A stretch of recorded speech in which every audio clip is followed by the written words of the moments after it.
encouraged a lot of people to get better and to help them get better and stay better. So with that, I'd like to give him a big round of applause, Mr. DeWitt Buckingham.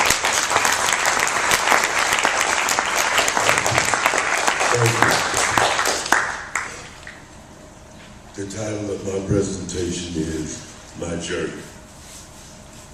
My name is DeWitt Buckingham. I am a 64-year-old black man raised in Berkeley, California, and most of my life in Oakland. I have a tested IQ of 132 and approximately 14 years of formal education plus 2 years of trade school. I am a retired journeyman electrician, and I've held all positions such as foreman, general foreman, and superintendent. I was elected vice president of the International Brotherhood of Electrical Workers, Local 595, and held that title until I was disabled due to my mental disorder. My diagnosis was as follows: personality disorder, intermittent explosive anger disorder, major depression, dysthymia or depressive neurosis, partner relational problems, which I believe was the cause of 2 failed marriages. I have gone through 25 years of illegal drug use, abuse, and addiction. I have currently been drug and alcohol free for 24 years.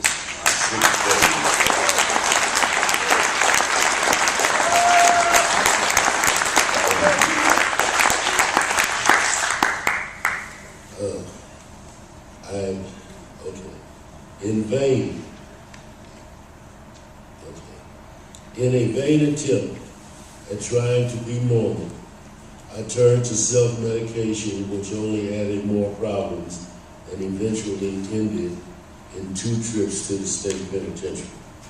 My first incarceration was for robbery and drug use in 1967 at the California Rehabilitation Center. I served 3 years inside and 2 years outside on parole. But before that incident, I had been offered 2 full academic scholarships. One was to Reed College in Portland, Oregon, and the other was to Texas Southern, but instead I chose addiction. I was 19 when I first went to prison and had never been in jail before, never been arrested, and in my first run-in with the law, I went to prison. Who knows what I could have accomplished if I had gotten the treatment that I truly needed at that time, but instead, I went to prison. At 19, I was still extremely impressionable, and I continued on the path of acceptance, which included more drug use to mask my fears. I learned everything those drug addicts could teach me, while never knowing my true illness, depression.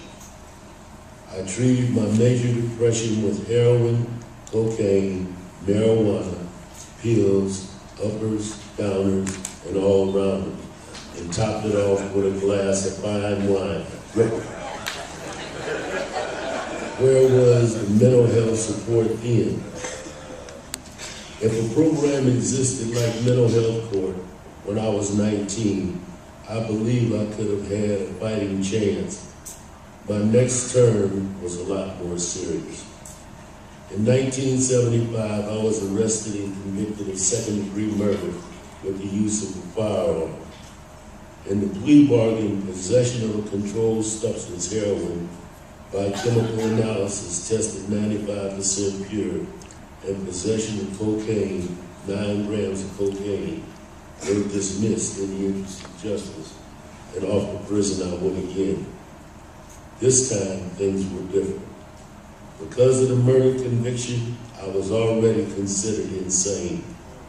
It was reported I was dangerous with a high potential for violence and that my psychopathology was unknown and that the state should move with care before releasing me.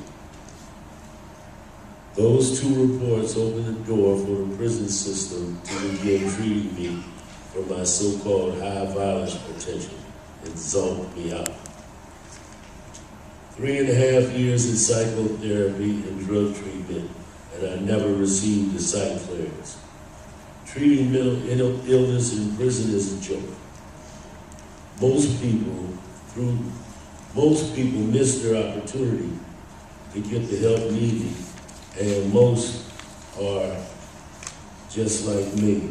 We're not bad people.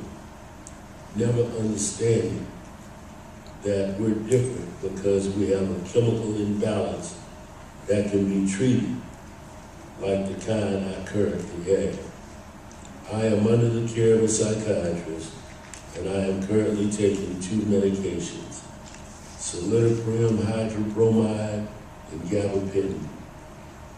Now I have balance in my life, and I have finally gotten the answers for the questions that I held my whole life. Today I have hope. No longer do I have to sit in a dark room afraid of the world outside. No more dope and booze to change the way I feel. No more fights and arguments. No one should have to live the way that I did.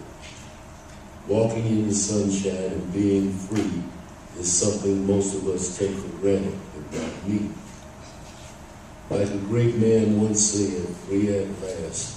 Thank God Almighty, I'm free at last. Thank you for allowing me the chance to show you a black man's story, mine. When you leave this place on the way to your car, take a look at the people around you, the people you pass on the street, and remember me. My name is DeWitt Buckingham.